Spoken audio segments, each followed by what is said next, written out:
Oh, indeed. Right? Like, oh, indeed. Welcome to another NFTs are crushing this year, man. It's like we just got a bunch of people together to talk about some NFTs this morning. It's cool. It's fun. Good morning, GM, everyone. Things. That's not what we're here for. Jimmy, take it away. No, please like and share this out. We're here for a lot of stuff. And, Corey and I have been thinking a lot about NFTs, and the world around us in EOS.io has been imploding in on itself.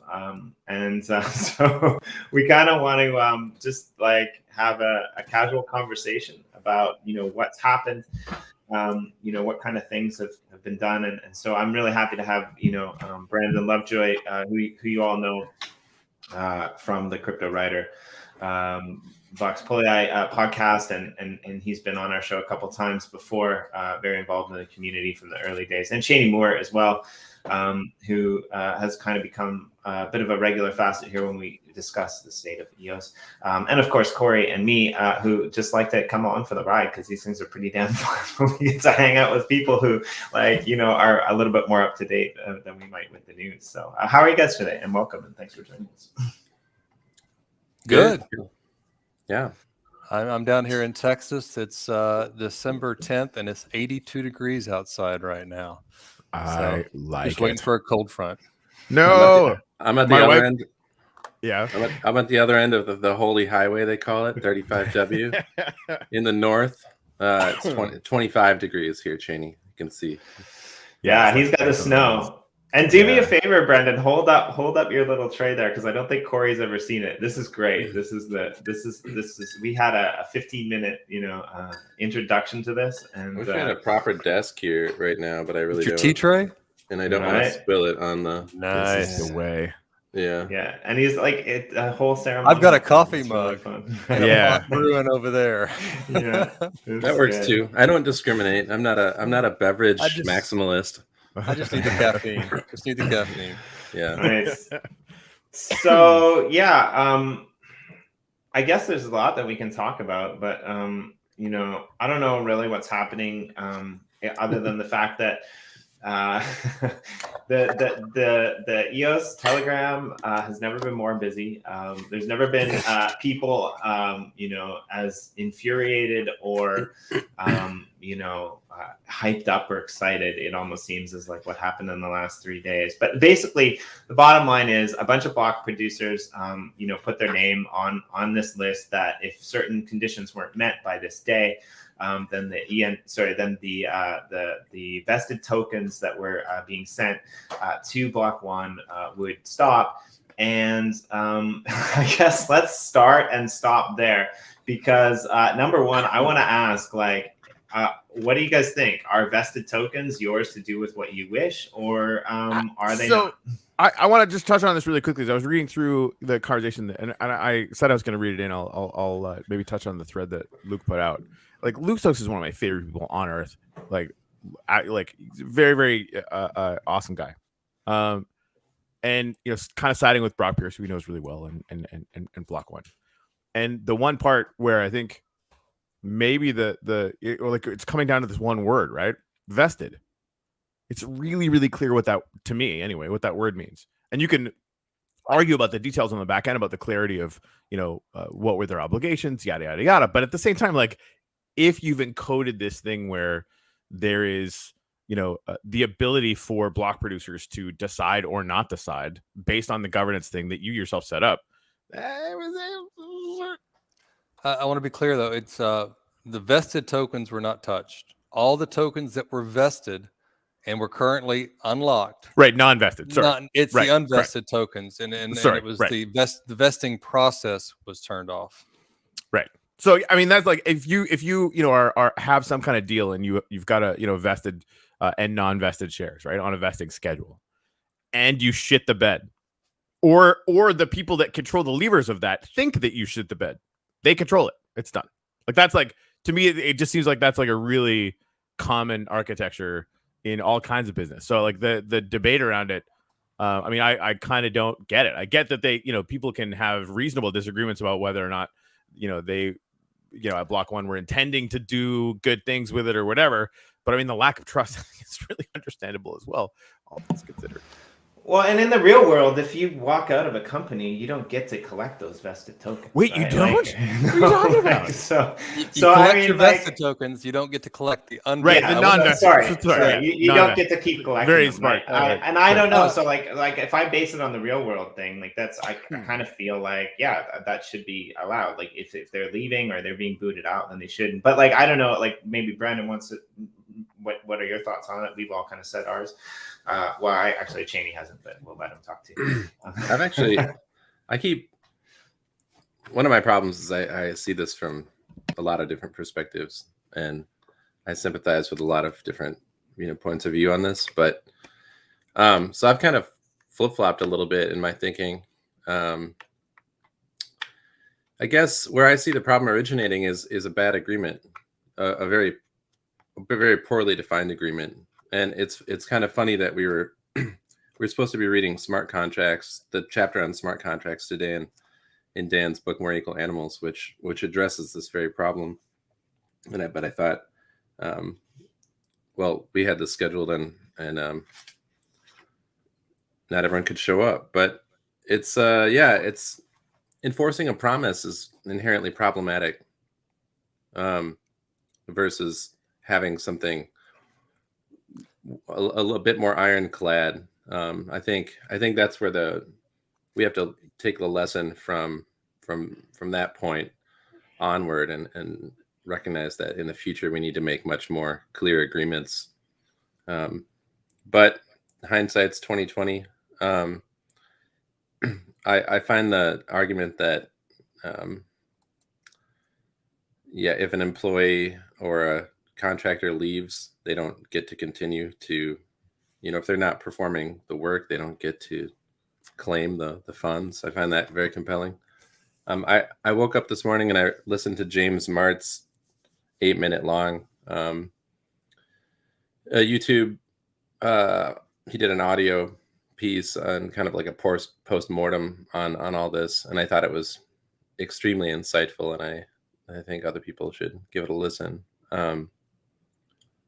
And kind of his takeaway is, I got to do a not bad job of paraphrasing here, but I think if I had to distill it down, it would be, we could have a less, the system we have is the system we have. We have DPoS. We have this means of reaching consensus. Can it be improved? Yes, absolutely. The means of, I thought it was interesting. He made the point that the block producers are not exactly the consensus of the network. They're like a proxy for consensus.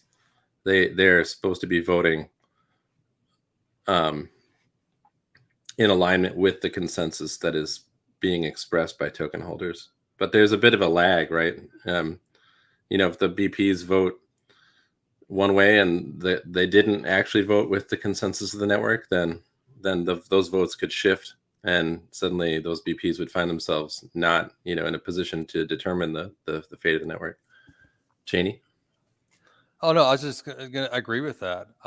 There is a little bit of a lag, and you saw that even anybody can not respond quickly enough, even with adequate and due notice to. So just for example, B1 and Brock Pierce both had adequate notice of the BPs that were voting to do this. It was literally posted on Twitter, and people were posting, hey, 8 have approved, 9 have approved, 10 have approved, 11 approved. Neither Block 1 nor Brock Pierce took the opportunity to utilize the DPoS method and change their votes for block producers. They could have actually prevented many of these block producers from having any say in cutting off the vesting. And they either chose or couldn't respond fast enough to do that. We hadn't seen them change votes really since, the PBE has been gone since March. They actually changed votes one time since March. So I don't even know who's around to vote anymore, to be honest. But anyway, I agree with you, Brandon. I agree. It's their lag.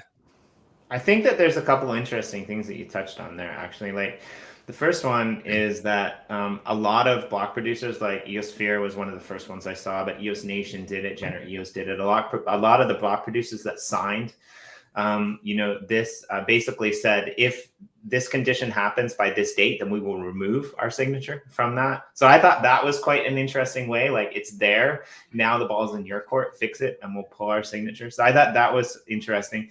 And then the second thing, like what you mentioned, right? Like, they actually had the ability to, like, basically change their votes, because they have a lot of voting power, to knock some of those out and make it maybe more favorable for them.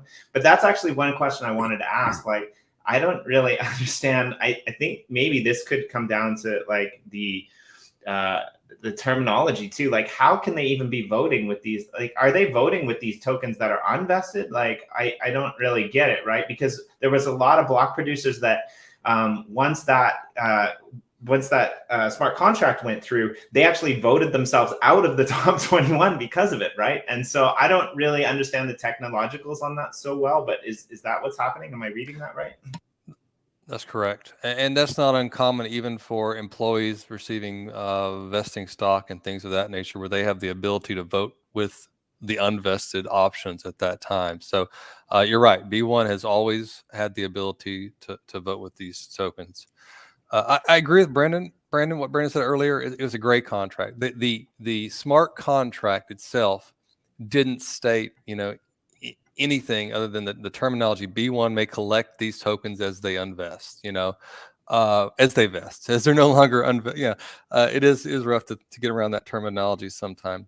The only thing that we really have to base it on is kind of the verbal and social contracts that were stated in articles by employees and on stage by members of B1, and that verbal contract was for B1 to continue to produce EOSIO core dev, and it was B1, right? B1 may collect these tokens as they vest, is what the contract says. The smart contract says. I'll remind everybody on this call, B1 put the EOSIO IP, the intellectual property, into bullish. B1 no longer can update EOSIO IP. They're selling the EOSIO IP again as an asset in the bullish SPAC. That's no longer something they have whole control of, and that's part of one of the things that kind of imploded this whole thing, is that BPs and the foundation were saying, "Look, we appreciate what you're going to do with these tokens." B1 came back with a reasonable allotment, saying, "Look, we're going to give so many tokens to Helios. We're going to give so many tokens to the ENF. We're going to give some tokens to Pomelo. We're going to give some tokens to Eden." And the BP said, "Look, we've been asking for the intellectual property so we can maintain the EOSIO code for the EOS public blockchain." And Brendan's admitted on Twitter, "Well, we don't own that anymore. B1 no longer owns that." Yeah, so I thought that was a little bit of a bizarre twist too, guys, right? Think because about like it. They've sold EOS twice. They've Right. sold it twice. They sold it to us in the public sale, Right. and now they're selling it again to Bullish and to investors of Bullish. They I try not to get mad. Right now, the EOS price is about 325, give or take. It's fluctuating. All the EOS tokens and all the EOS projects minus Everpedia, we're talking about everything that EOS is worth less than $3.5 billion. B1 and put the EOSIO IP into a bullish SPAC, and they're making $10 billion off of it, 3 times the entire worth of the EOS public blockchain. And they're struggling to give that back. It's just kind of funny. It kind of grinds my wheels, what are gears. It's just, sorry, I get off a little bit. I'll let you guys talk some. Yeah, it's good gig if you can get it. Yeah, the double sale of the IP is another weird thing. It's like read the book, people. That's it's like moral hazard. Like you can't. It's like airlines selling a seat twice and then passing the the burden onto the poor customer that shows up late and needs to get somewhere. It's like they take the risk, the customer takes all the risk, and the corporation gets all the benefit. It's like it's a fundamentally bad proposition. I like that. And we're getting the shitty airline miles that we could have had anyway without this process. Yeah. They're like, we'll give you $600 if you don't get on this flight today. We're like, well, but the price of the ticket was $10 billion. What are you talking about? Yeah, exactly.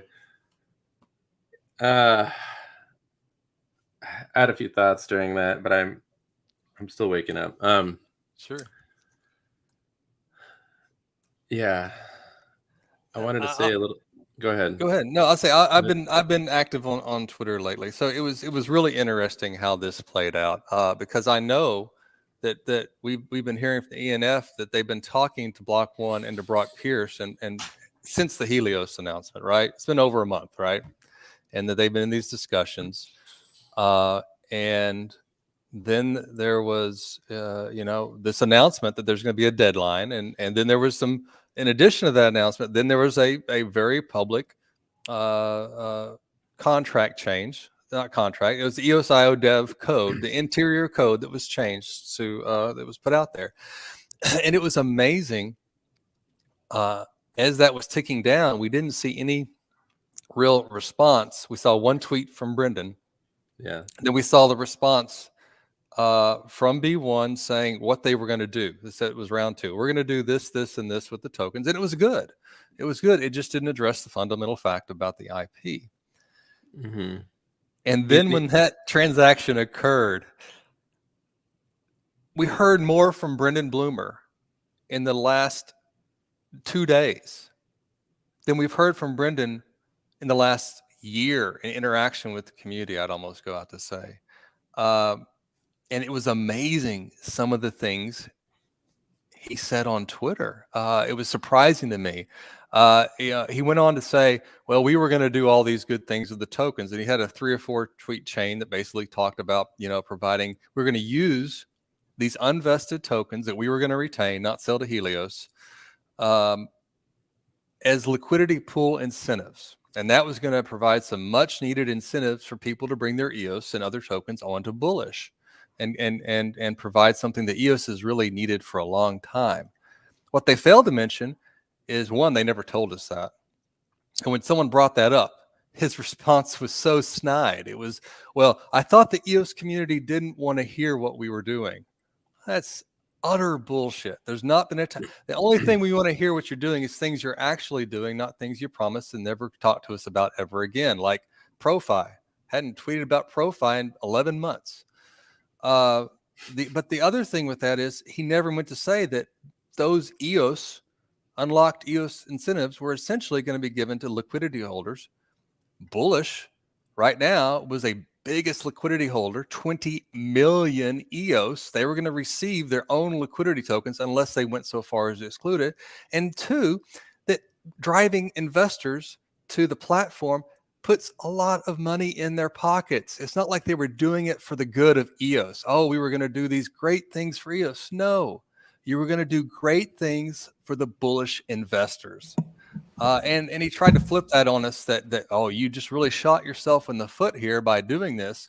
We were going to do some great things. And really, were they going to do that? Like, really? We don't know. Like really? We don't know. They were going to make the biggest. They were going to create free EOS accounts for every single person who signed up to Voice too, right? And like so.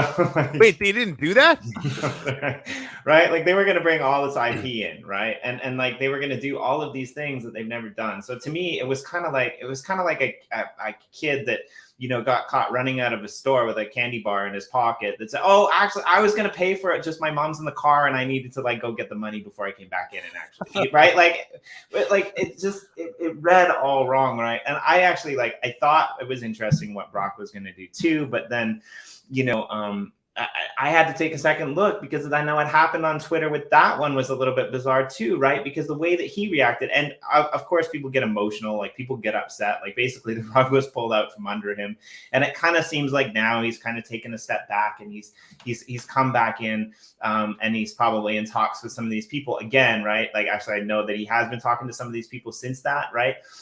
But like just the fact that like, oh, just wait till I unstake all those tokens and sell them, right? Like it just turned really dark really fast. Fast. Well, to be fair, he didn't say that exactly. He didn't say my Yeah, fair enough. Fair enough. He wasn't saying he was going to unstake. He's just saying wait. Although I think someone said there was 1 million tokens that were unstaking from his proxy. I need to go back and verify that. That was just told to me internally. I don't know, but yeah, it did seem like a bit of a threat there. Hey, I want to be clear. I think Helios could be great. I was excited by a lot of the things that Brock Pierce put out there, and I do hope they come to amicable situation. I understand his frustration. If you read, again, Brendan's tweets on there, he basically threw Brock under the bus, even saying, oh, well, the contract we have is ironclad, and you know, if these don't invest, Brock gets nothing. I hope that means that Brock gets his equity back in B1. It'd be kind of fun for Brock then to sell that equity to the EOS Foundation, and then the EOS Foundation be owners and give Brock those tokens back, and the EOS Foundation own some B1 and be able to sit in on the private goings on of B1.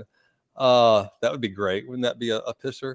But you know, I feel for him. I do. He's in a tough situation now. He really, it honestly seems like he didn't expect this to happen, even though all the warnings were there, all the signs were there. He obviously didn't vote with his tokens or vote with his he has a proxy, didn't vote with his proxy's tokens to change this. He really, and he said, I trusted this wouldn't happen. And I've been a little snide and back on these people on Twitter. And I said, well, that was your first problem. You trusted B1, and we've trusted B1 for 4 years. And that's why the BPs acted. We no longer trust B1. It has nothing to do with Brock. It has totally to do with B1. And I hope that they're still talking. And I hope that B1 is working with Bullish to release the IP so Brock can get tokens for Helios and do great things for EOS. And B1 can ride off into the sunset and hopefully still do some good things with Bullish for EOS. And we're all more secure and can move past this. Yeah, and it's been interesting to watch Bloomer's comments on Twitter before and after this, because, and some of them totally baffling to me. Like, some of them really reassuring. Some of them like, did you just want this to happen? Bipolar. Like, what was that? They're a bit bipolar. Yeah, like for a number of legal reasons, we are unable to continue the discussions and likely unable to support EOS in the same way we had planned. Our plans relied too much on the network being a safe place for property rights. And then Rolf is like, Brendan, B1's vesting has paused, and for good reason. Think about it. Come to the table with the EOS community and your vesting will continue. But there need to be actions first, not just words. And Brendan replies, we aren't looking to try and get our tokens back. Yeah, like, look at it from their perspective. And this is the thing, like they've proven time and time again that EOS was a thing that they did. And again, like, I don't know what happened in the regulation battle. You know, we've come, you know, across, you know, with even just with the uplift and, you know, being owned by Legend and, you know, having all of their lawyers who, interestingly enough, were part of the EOS team back in the day. And there is a lot of fear, right? Like, you know, there's, you know, and that fear is not uncredible. And so, you know, that when you're now protecting for $12-20 billion worth of capital, you start making some pretty, you know, well, you're let me put it this way. Your incentive to innovate is zero, right? Yeah, like you're protecting a mountain of money, right? And so, you know, it's not irrational for them to be doing this. It's just not what they said they were going to do, right? And which is why, again, like that, you know, extremely justifiably frustrated, because like I bought EOS, you know, in the initial token sale, and it sounded like fucking utopia, right? Mm-hmm. And honestly, it could have been. But now here's right, like it would run the world, and you know, and who knows, maybe someday it will. But now, like, if you're Brendan, like, your voice, we're not gonna put voice on EOS. Just kidding. Ha ha ha ha. Right? We're gonna, start investing in Ethereum projects instead of EOS projects. Like, okay, that's an issue. It's like it's just a huge pattern now, right? And so, like, bullish isn't gonna be on EOS. And listen, it was never gonna be on EOS. Like, I don't believe that for a second. There's no reason why they would have done it, right?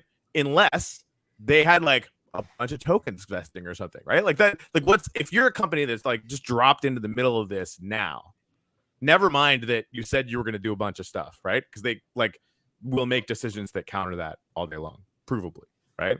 Why don't they just boot up their own freaking fork? You could do that in 10 minutes.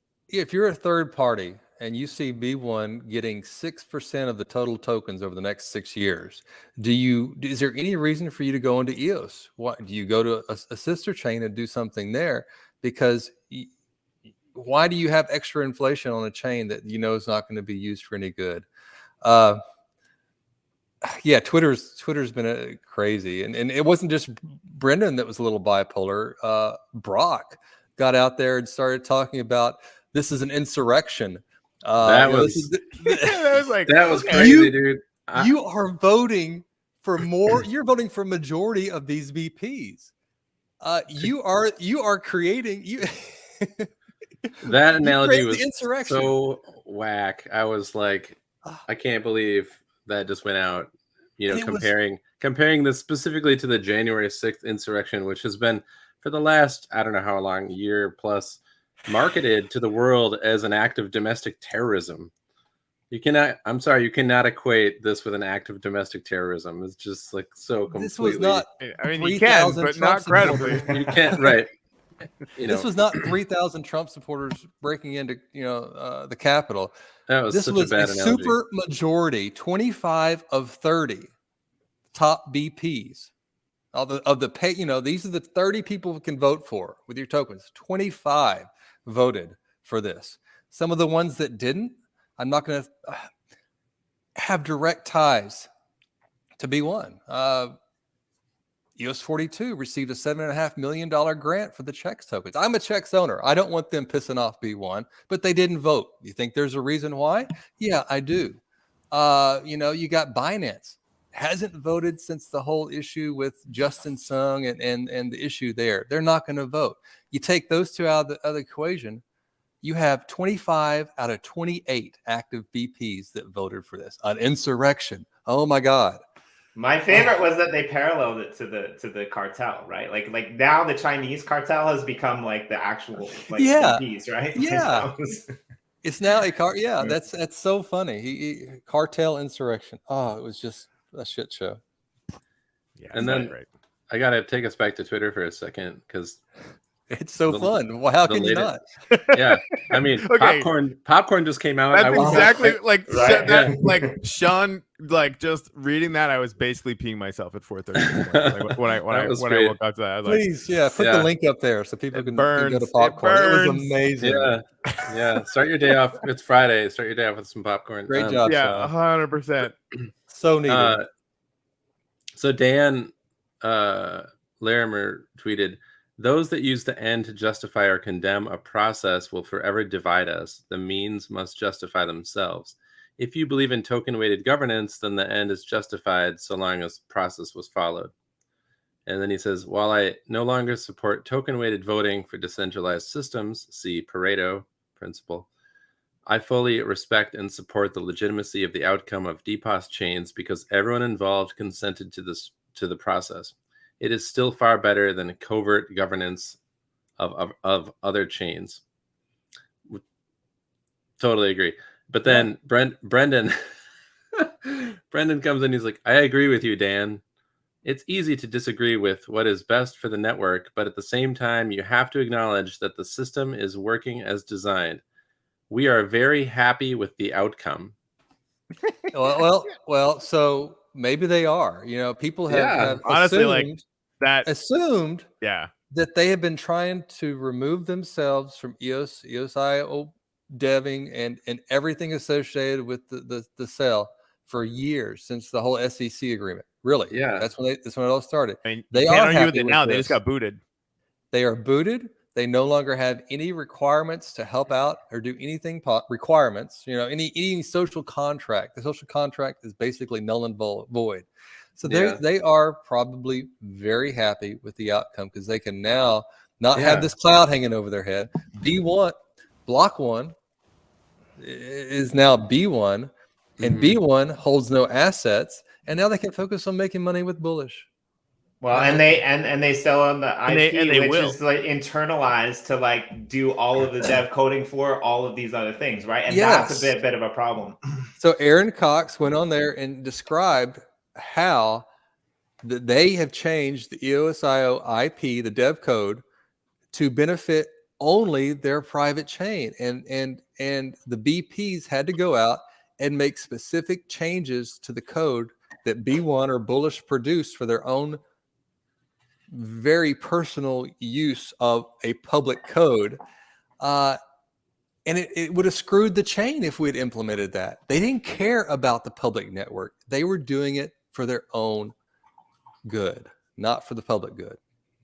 So take it away from them. They do not need to control it. Every EOSIO chain should be putting pressure on Block 1 and Bullish to release that. You should see Wax doing it. You should see EOS doing it. You should see Telos doing it. You should see all these other chains trying to get this out of their greedy hands so it can be used. That I agree with. I'm a huge proponent of open source software, and there's no good reason why I understand now, actually, there is a good reason why Block 1 is defending their position from their vantage point, because they've used that proprietary code in several third-party deployments now. So now they've got clients, essentially, that are using this proprietary code. They've promised, exclusive, they've made exclusive deals with this IP with other third parties now. So now I think they'd be in a, it's going to take a while for them to be able to, for this to be open source, like any way you slice it, because they're going to have to make deals with all the people, or we're going to have to make deals with your muted, Cheney, I think. No, that's fine. I was going to say, you're right. They've got to make, B1 now has to make deals with the Bullish investors and the ones and so Brendan Bloomer does not control Bullish. He is not the CEO of Bullish. This is like us going to Voice. Well, this is like us going to Voice and asking Voice to give the EOS community something back. When Salah had .eth behind his name for a few days, don't forget that. Yeah, I saw your tweet on that. Well, okay. So listen, think about this. These are people, the CEO of Bullish has no historic relationship at all to EOS. He has no exposure to EOS. He doesn't know anything about what's occurred the last 4.5 years. He's brought in and he's given the EOS IP, and now the community's coming in and say, hey, we need that. He doesn't care about us. He doesn't know about us. He doesn't have the history associated with that. Brendan turned it over to a individual that has no connections to the EOS community. And now we have to trust B1 to try to get that back. Well, I mean, he didn't really have any connections to the EOS community anyway, so I didn't really like it. He was there at the time, right? Yeah, I hear you, though. But I like it. But so, sorry, go ahead. Well, I was just going to say, I don't know. This is messy. The EOSIO IP component of this whole thing is really messy. But part of me just thinks, we don't need to call it EOSIO. We don't need to have that brand mark anymore. We don't need to even associate with that. There's only one piece, which is the EOS VM, I think, which is a technical component that could put us in the crosshairs if it was used outside of. There's a lot of stuff that goes in that, the Chesterhedron to websites to other details that allow us to use certain EOS, there are a lot of IP there that's beyond just the code as well that I believe they're asking for. So it does expand just a little bit beyond that. But Bullish doesn't need to have access to that documentation. They're not going to ever go out and do anything for EOS, and they're not going to go out there and market EOS.io code. B1 tried that, failed miserably, and shut down their EOS.io business model within the first year of trying to operate. It's a failed solution. So I mean, I'll take this one a little bit because here are my thoughts. Obviously, like my personal thoughts on this, right? And like I think Cheney said this earlier, right? Like that. So quote unquote arbitrary mark in the sand was, there in the open for quite a while, right? So Chris Barnes is saying the EOS community could have attempted to continue negotiating for the IP if not for the arbitrary date in the sand. Well, that arbitrary date in the sand was open. And my take on it is this. I do think that maybe Brock was surprised, like Cheney pointed out. Maybe he, quote unquote, had trust that the community wouldn't do this, which is cool. You can kind of see that, right? But I honestly felt like it was like a deer in the headlights or a giant game of chicken scenario where Brendan Blummer and Block One was just like, they're just gonna cave, they're just gonna pull out, and so I think like putting that in there with the smart contracts and throwing that like in there and enforcing it, that may have, in my opinion,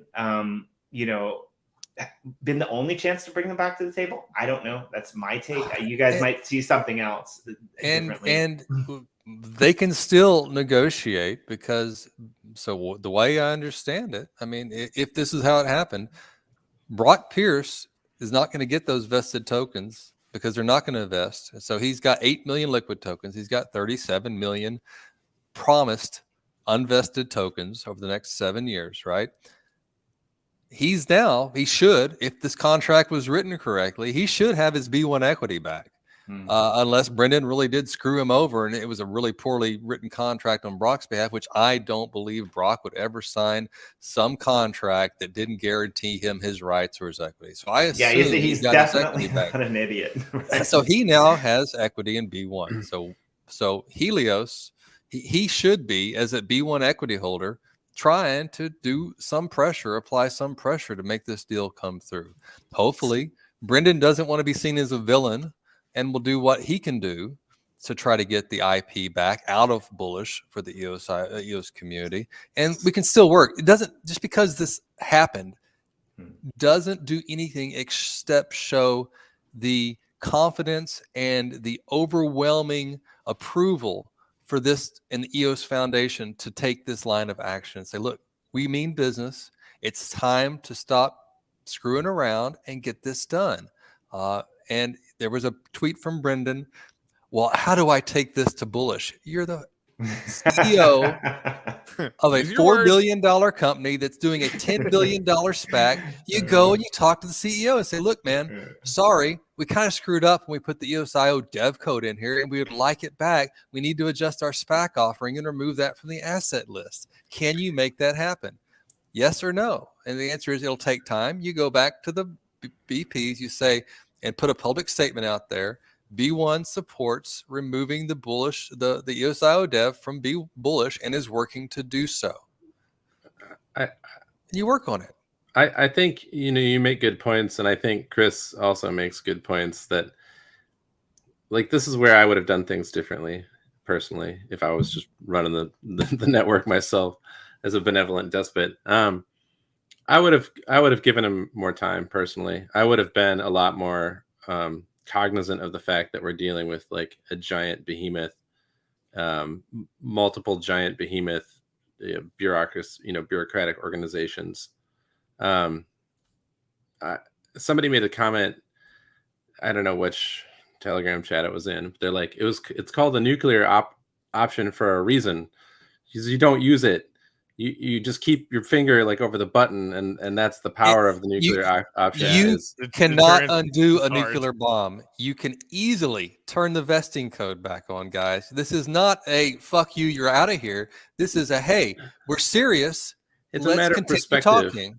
It's a matter of perspective, though. It doesn't matter because B1 is happy with this outcome. They're happy to be off the hook. All right, that's the only reason it doesn't matter. And if that's the case, they've screwed us over again. All right. It's not the BPs.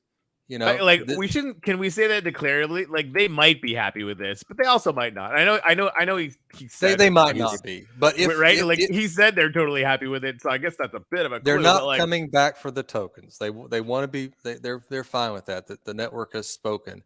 Now, whether or not they'll come to the table and negotiate in good faith on behalf of a social contract or with a B1 equity holder, Brock Pierce, and or the EOS Nation the EOS Foundation, we'll see. Well, that's yet to be determined. The point I was trying to make is simply that, you know, this threat of freezing the unvested tokens could have been, you know, strategically milked for a lot longer than it was. I think it was a mistake personally to act so quickly, but I, you know, like that's what we did. So now I'm gonna just back that move. But all they wanted was a statement. We will work to get you the IP. Again, though, the statement or the request for a statement was, you know, again, you're dealing with these bureaucratic giant organizations, and it's like Brennan really does have to go to bullish now. I'm not saying I think his decisions to put IP in bullish it was wise, but given that is the situation, like you have to understand that they're going to have to jump through all sorts of like legal hoops of their own making in order to get that statement, because he literally cannot speak on behalf of bullish. And, you know, like I would have extended the time and be like, okay, get us a statement.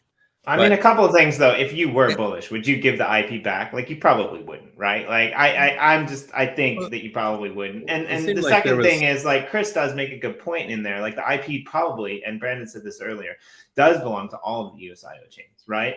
And so that's like something that I think should be considered. But I still think that the community is looking at Brock Pierce, you know, with open arms and open eyes, and saying like, look, you're coming in here and you have the chance to do the right thing, whatever that right thing is. We're not really extraditing you. I mean, you got caught in the center of all of this, you know, shit, right? Like it's funny to me because for years and years and years, right? Like Dan was the devil. Dan's name hasn't even really come up in this. He's been totally clear, right? So this is nice to see in that sense, right? Like Dan being back in the community with Eden, like the same potential thing could happen with Brock, right? Like, and I'm excited to see that side of the story, what plays out from here, right? Nobody is hating on Brock for what he wants to do. There's not. No one.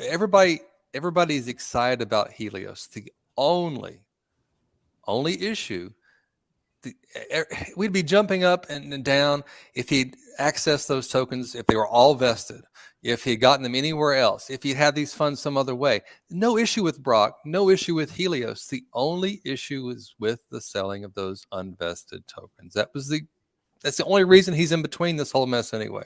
Really is. He's a great guy. He's going to do great things for EOS. I hope Helios continues to move forward. I hope this all can be worked out.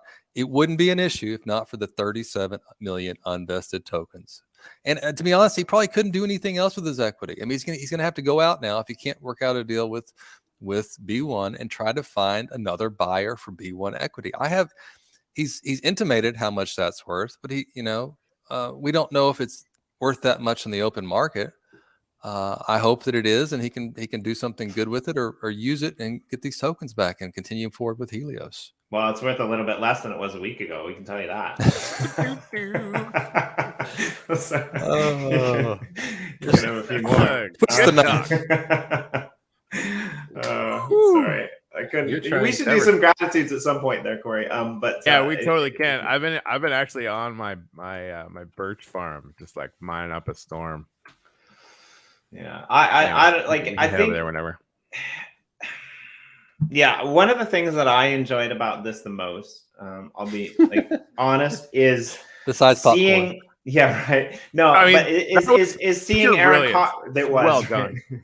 Yeah, it was good, and seeing Aaron Cox come out into the community, right? Because one of the hardcore devs in the community doing great things, you know, heads down, almost impossible to get a hold of, you know, to talk to, like, just because he's been working so hard with him and his team and what Greymass has been doing, actually came out into the public and made like really legitimate statements, right? And so to see this idea where you know, the majority, I think, of the community seems to accept what's happened, and I think some of them might be on the same side as Brendan. It's like, well, it happened, now we just got to deal with it.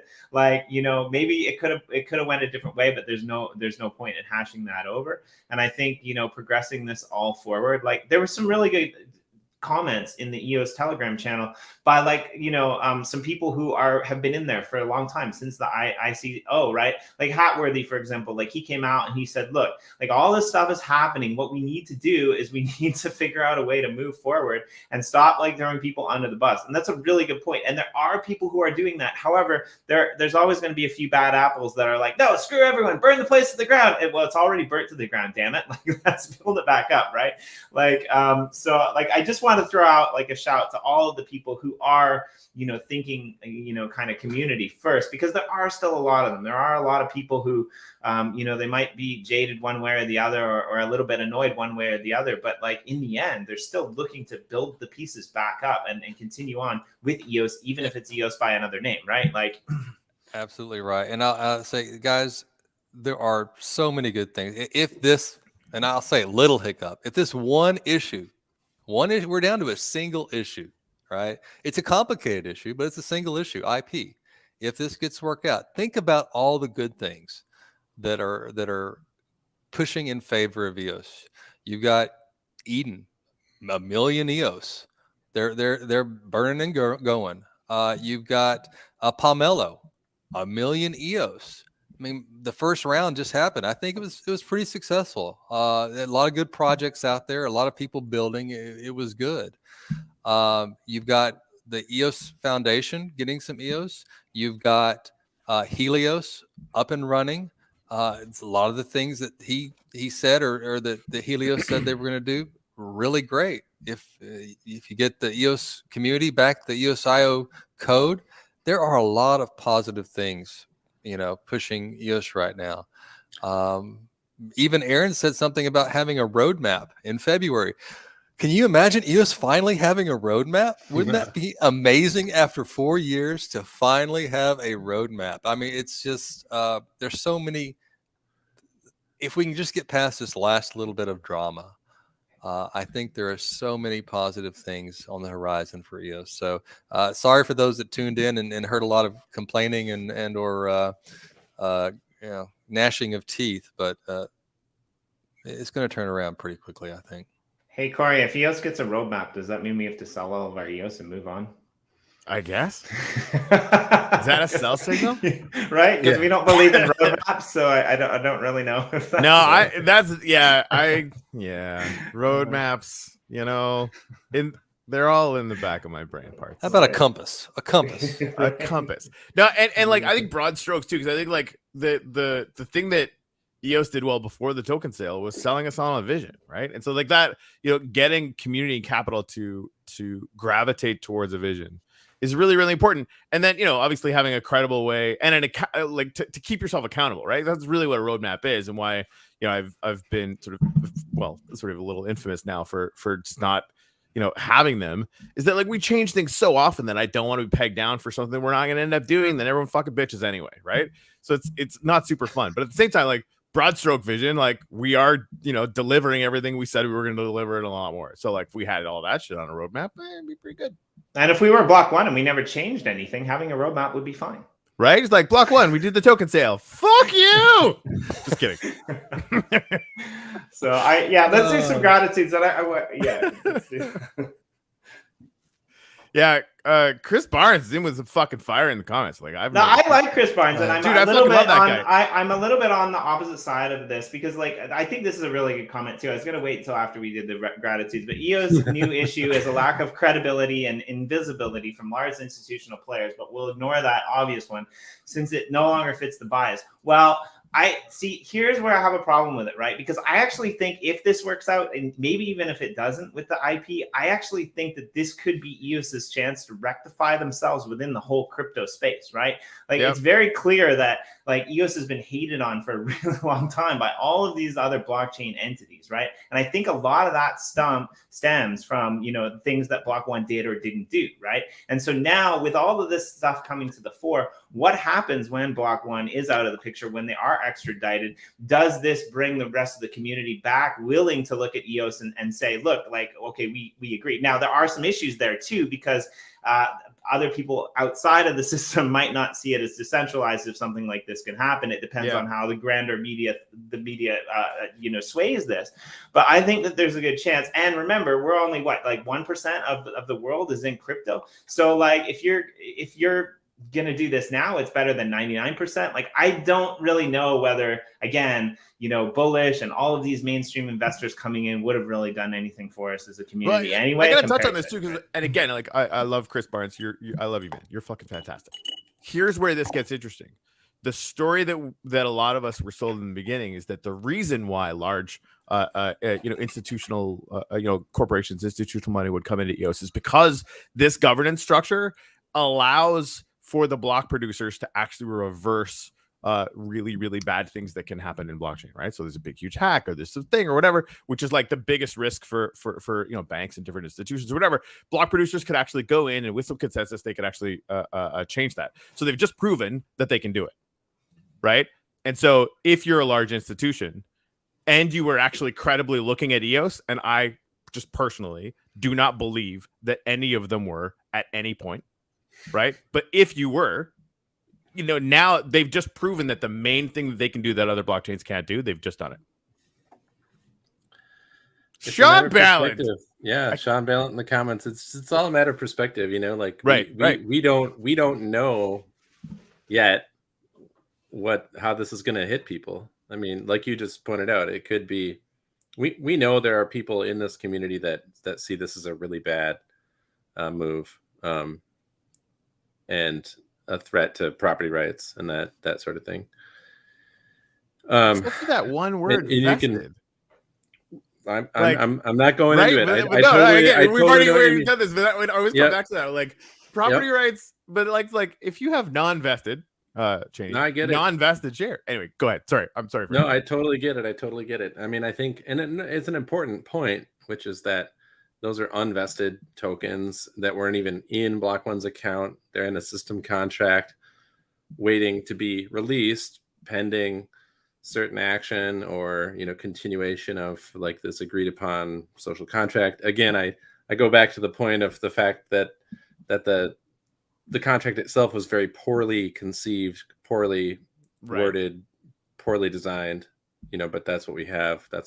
So we've been operating in this ambiguous sort of handshake. Like I think the biggest takeaway we should probably have from this entire thing is don't set up a giant public blockchain on a handshake agreement.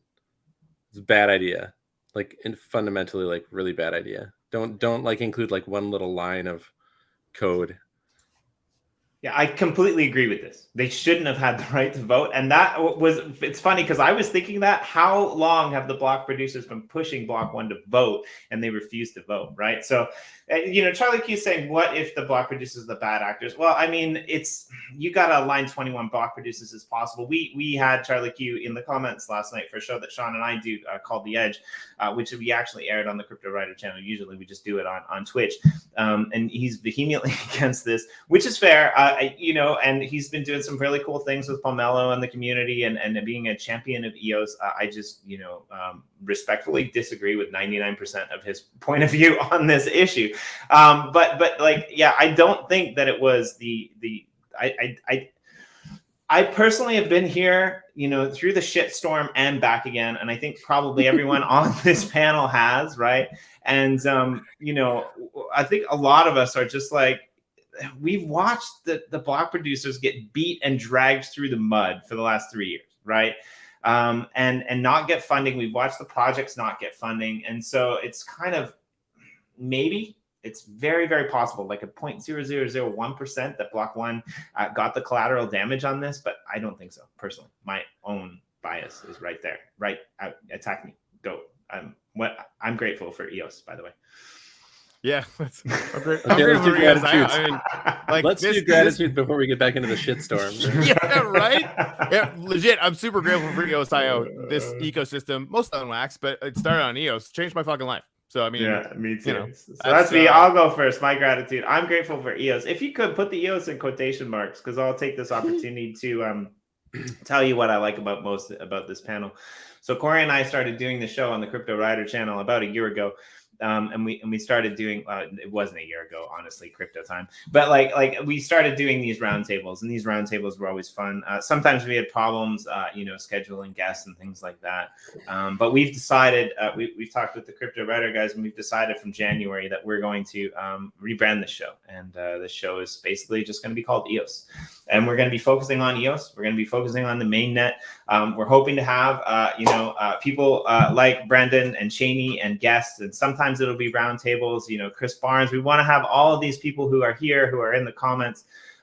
We want to have them, on this show, on this channel, either individually or in groups of people. And we want to discuss foundational issues moving forward. There is no real show that is dedicated right now to the EOS blockchain, right? There's lots of YouTubers, podcasters that are doing some of these other blockchains. But, Cheney remembers back in the day, we had EOS Radio, we had everything EOS, we had Cryptowriter things that were going on.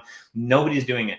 So Corey and I have decided that we're going to do it from next year. And that's why I'm grateful for EOS. I'm grateful for EOS past, present, and the future of our show, which is going to kick off in January. So thank you for your support. Come with your comments, positive or negative, agreeable or disagreeable. You're always welcome. We love you all. Who's up next for gratitudes? I'm grateful for those who persist in perfecting consensus, because it's a shitty job and no one wants to do it. All right, I fit as much of that as possible. I'm gonna put your name underneath it. Come on, I tried to keep it really concise. Damn it. It's pretty close. It's pretty close. So I'm grateful for those who persist towards consensus, but then I'm gonna put your name down here. Oh, that works. That works. And I'll address this too. One of the things that Corey and I are trying to do, because it's really great to have like a roundtable of 8 people or 10 people on this show, but it's almost impossible to get people to talk. So we're trying to cut this back so that everyone gets an opportunity. And I mean, this week, Chris Barnes is in the comments, and that's great. We're happy that you're here. Yeah, dude, next it's not week like or the week after, Cheney will be in the Chris comments, right? Yeah, we fucking love you, Chris. Everyone needs to dial it all the fucking way down. Yeah, right. Like, I mean, Chris, we totally fucking love you. You're not on this show. We'll obviously have you back on. And anyone who thinks you won't, maybe hasn't met us, right? This is a contentious issue. We decided to lean into it. Everyone has different opinions. That's awesome, right? Because I think at the end of this, where we find resolution to this, we will have at least learned a lot about governance and how to build and how to move forward. I mean, that's just it's why we're all here, right? That was the other thing I wanted to. If I could do 2 gratitudes, it would be. You can do fucking 10. I don't give a shit. My other gratitude that I was weighing against the former is I'm thankful or grateful for multiple perspectives. So, because honestly, yeah, I mean, I'm so sympathetic to so many different sides of this debate. It's a really messy, screwed up situation. It's like a messy divorce or something, it's like you feel for everybody in it. Yeah. I mean, everyone, especially the kid, Brock. Don't you just cut the baby in half in a divorce? That's all you gotta do. Cheney, what are you grateful for, man? Passion. Really, no matter what else is said here and what else happens, you can see that there's a lot of passion in the community. We all may disagree. We all may not believe each other or believe that what the other people think is right. We have our own very polarized opinions in some cases. But you can tell that there's passion involved and that everybody, whether or not you agree with them, they want what's best for EOS. It just may not be what you think is best for EOS. So congrats and good job, everybody. You're out there, you're fighting for what you think's right. There's going to be different opinions. Chris Barnes and I, we don't agree on a lot of things. That's fine.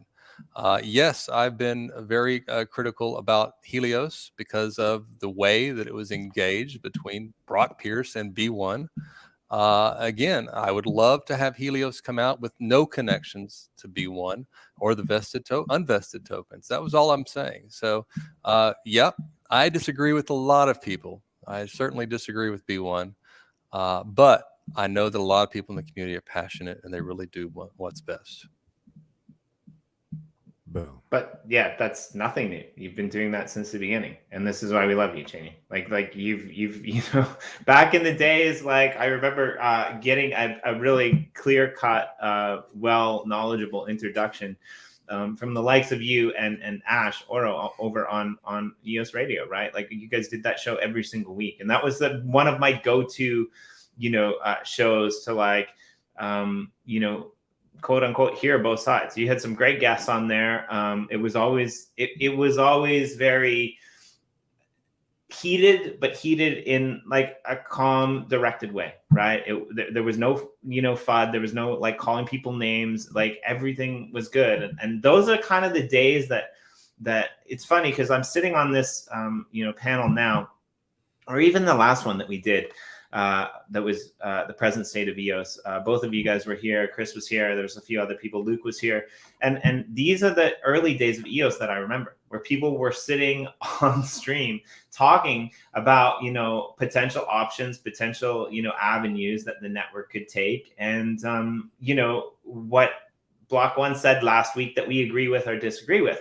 And you guys all kind of faded into the, abyss, partially because half of you were enveloped into Block One and gagged, which was a bit of a problem, right? Like, look at how many people we had that came like from this community that ended up, leaving, which is really sad, right? But like, Brandon brought up Chris Mart, like we haven't seen him in a while. I would, love to have him back on a panel like this. James Mart and like Ash, like I think he's out there, but he's kind of moved on. The guys from EOS New York, like it's kind of a new frontier, and I kind of feel like what's happening now with all of these new people coming out into the community, maybe it's something to do with Pomelo.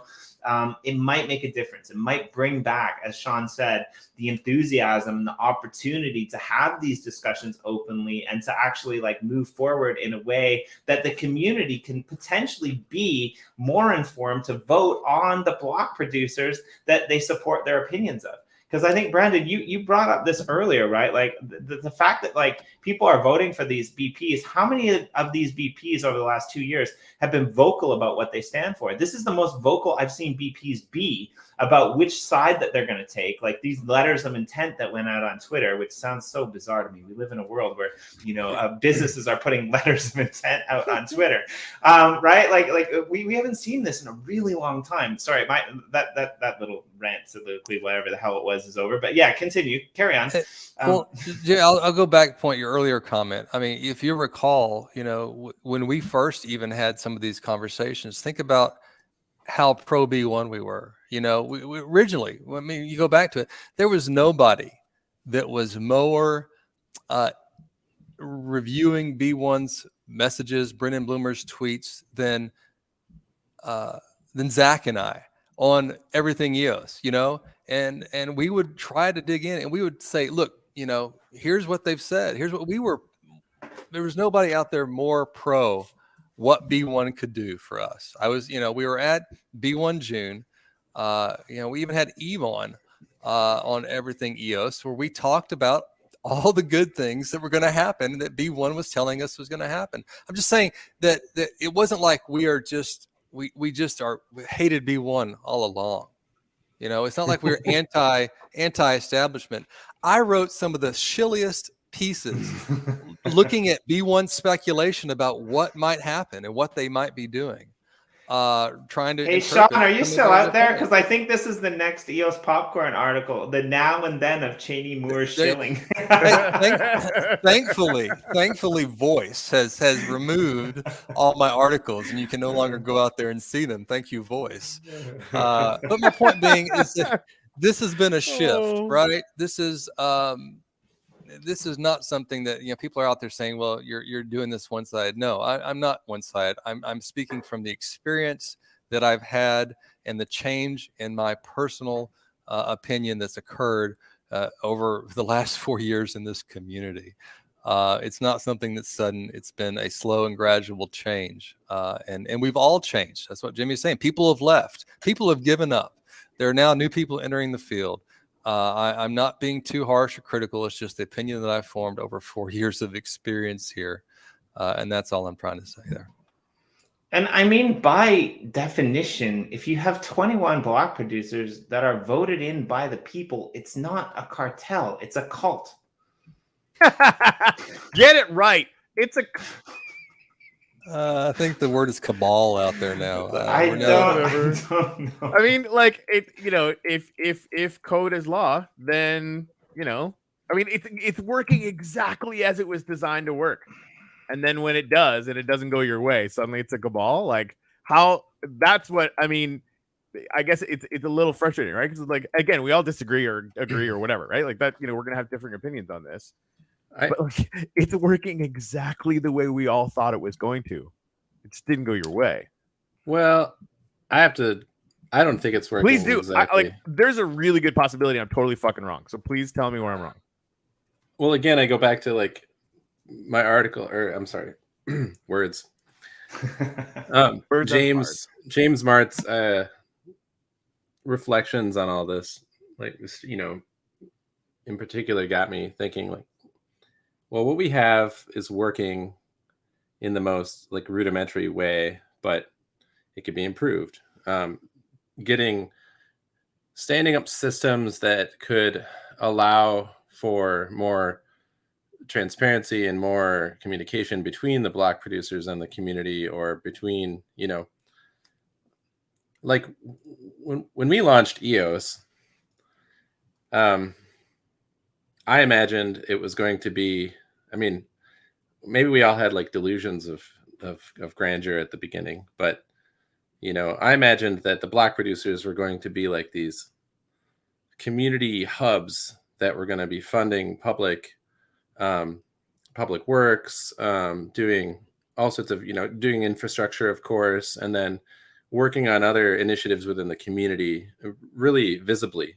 And the block producers were going to be these, you know, nodes in the network that were building the network. And I think we all have to admit that at some point the network was largely captured by this vote trading scheme, that you know, exchanges were able to vote with tokens, and, you know, the plutocracy element of DPoS took over. And you know, that's what happened. And you know, a lot of most of the original BPs that launched the network are nowhere in the top 21 anymore, and pretty much people had to either start vote buying or, you know, become completely irrelevant in the network. And many went to other networks, and that's why you see all, you know, Wax and all Telos and all these other sister chains that have launched and experimented with different models, most of which are being funded too, by the way. Right. Yeah. And so I would have liked to see this go a different way in terms of the way, you know, block producers have functioned within the ecosystem. But that being said, this is what happened as a result of the way the system is designed. And we have, you know, shouldn't use this quote. It'd be bad connotations. Putting that back away in my gray matter for later. We have this system, and I don't believe that the block producers that we have now are evil, or that they have some ill intent, or I just think that the conditions led to this, and this is the game theory that we're working in, and this is the inevitable outcome. Can it be tweaked? I hope that's what Eden can do. I hope that on a long enough timeline, we can adjust the incentives and we can change the game. But Cheney, or I'll say, I also want to remind people though that the original white paper for EOS trusted the block producers with a 4% inflation, guys. There was going to be a WPS on EOS, right? We were going to have all this taken care of. The block producers were going to control the inflation. And these block producers that were considering a cartel, a cabal, anything else, they freaking voted to cancel their own inflation, guys. Oh, yeah. They're doing horrible things. They're voting in their best interest. They're doing this bullshit. They intentionally reduced the inflation from 5% back to 1%. They had control. We had a WPS. We did. We killed it at the suggestions of many people in the community, including Dan and Brendan. I was going to say, that was led by B1, pretty much. They WPS. Right. Well, we can't control a centralized. We can't control what it might be used for properly. It might be divested improperly. Let's kill it. And we burned almost, what was it, like, I don't remember, 40 million tokens at the same time. And here we are. We realized 3 years later, okay, guys, remember, I've been here a long damn time. We realized this isn't working. We're not getting the support we thought we were getting. We cannot do what we need to do with this money. So we increased inflation and gave it to the ENF. Say what you want to about cartels and cabals. They tried. They reduced the ability to do things, and now we got to turn around and we got to do other things with this money. There's really good VPs. I wish were still around. I do wish EOS New York never left, but there's really good VPs that are still active that I wholeheartedly trust today, and to act in the best interest of the network. Yeah, and anyone who's blaming the cartel, go vote for somebody else. Seriously, like that's how governance is supposed to work, right? And I also think, I just want to point this out, right? Like, because I think this is really important. Cheney pointed out that Binance didn't vote on this, right? They're one of the biggest holders, right? They didn't vote, right? Like a lot of these exchange BPs didn't vote, right? So equating these two things together isn't necessarily true, right? And that's like really important to understand, right? And I just think that, like, if it's like complaining about the president if you didn't get your ass out of bed and walk to the polls, right? Like it's like complaining about the president if you didn't get your ass out of bed and go and vote, right? Like if you, I'm assuming that most people that are in EOS probably do vote, or they vote by default by a proxy. They but don't. Well, by default by a proxy, I would imagine. I don't know. Maybe I'm wrong. I don't even know where there would be statistics on that, right?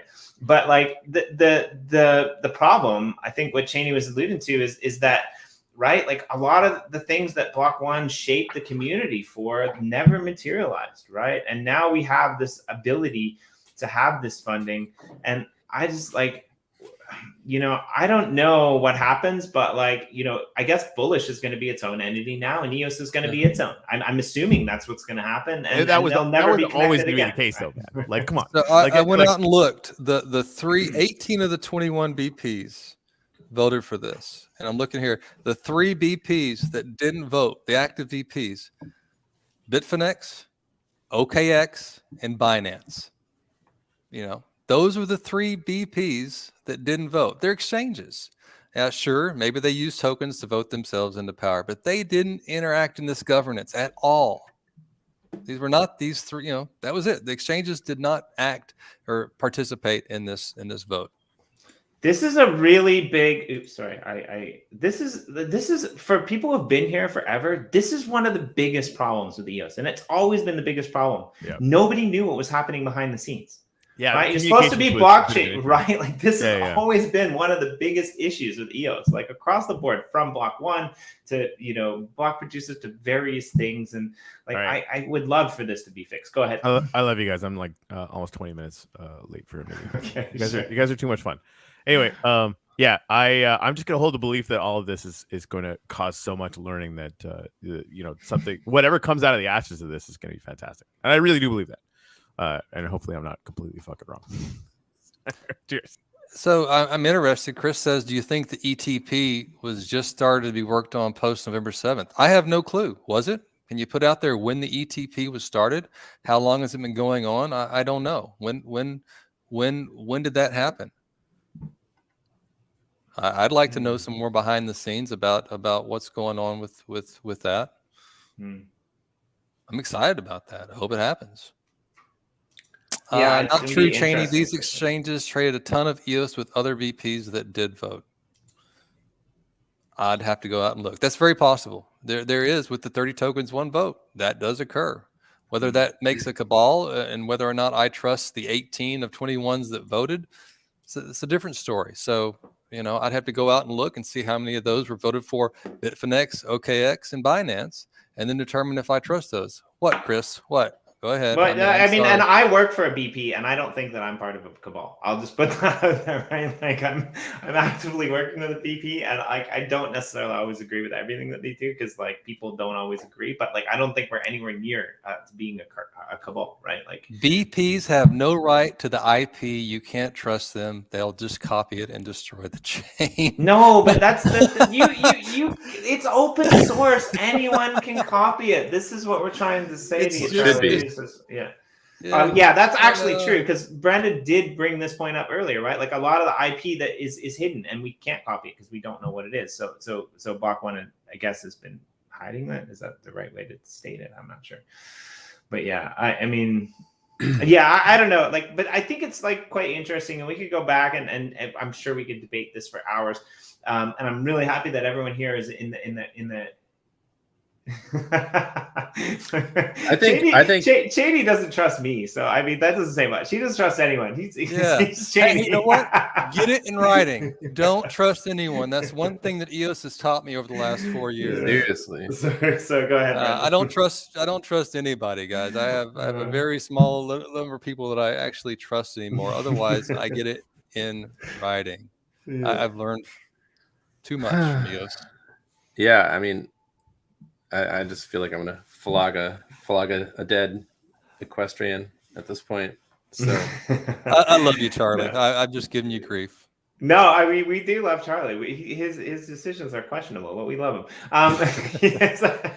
He's one of our biggest supporters here, and I like it. I like the fact that no matter what the majority of people will say in this community, and take with a grain of salt everything that's happened between all of the issues that have ever been a part of EOS. And what you will find is that the EOS community, probably across all blockchains, is one of the strongest communities out there. And I think that there's probably more conversation going on within EOS than any other community, right? You probably don't see this in Cardano. You probably don't see this in Solano, right? Like the EOS people have been through a lot, and they're very vocal about what they've been through. And it's interesting to see how this kind of plays out with Dan's vision of Eden on EOS, and how that incorporates the human aspect of everything that is happening, right? And when you incorporate a human aspect, people are going to get passionate. But like in every other blockchain, I don't know, correct me if I'm wrong, Brandon, but it seems like in every other blockchain, code is law, and code is law in EOS. But Dan, with his ideologies, is trying to bring back that human aspect, because if you've got code that doesn't necessarily account for bad actors, then this could be problematic, right? Yeah, I mean, code is law, except when. In all these other blockchains, except when the unseen sort of governance layer operates. Other than that, it's code is law. I mean, I think Dan has recently highlighted that on Twitter. It's like DPoS attempted to move the subjective interpretation of things into the fore, but now we've kind of seen we've only gotten halfway there. We need a. I've always wanted to see a hybrid stake and human model, and so maybe we'll get there. Maybe that's the next phase of evolution of this sort of consensus engine. You know, because a pure stake system, you end up with the same problems we have everywhere else in society. Cheney?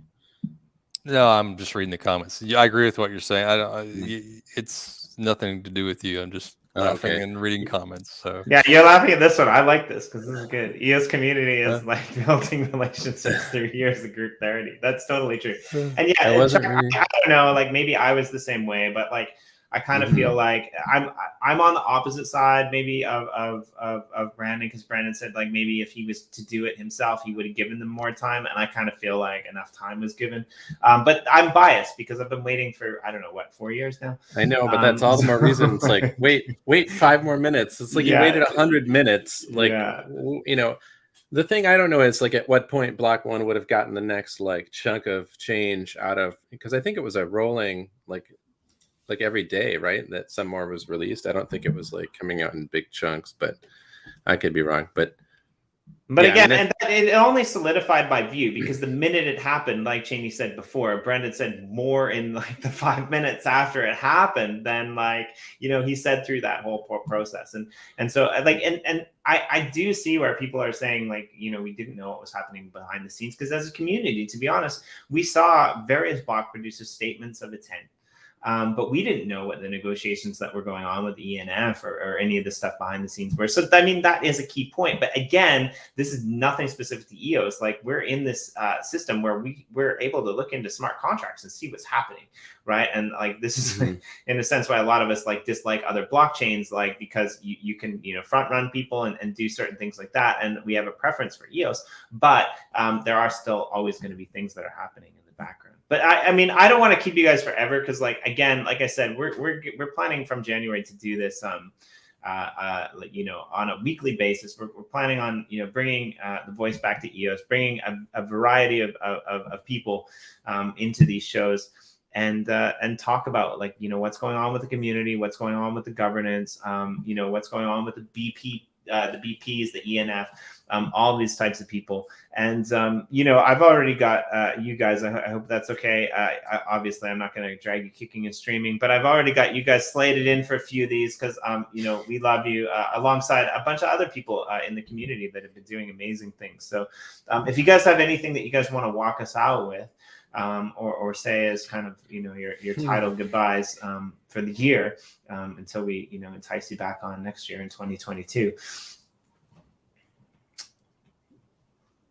I'll leave it with let's hope for a happy holidays and peace on earth, goodwill to EOS. You know, let's hope that this all gets resolved at some point very soon, and we can look into 2022 with a clear vision and potentially a more community centric agreement. Not that we're going to centralize anything.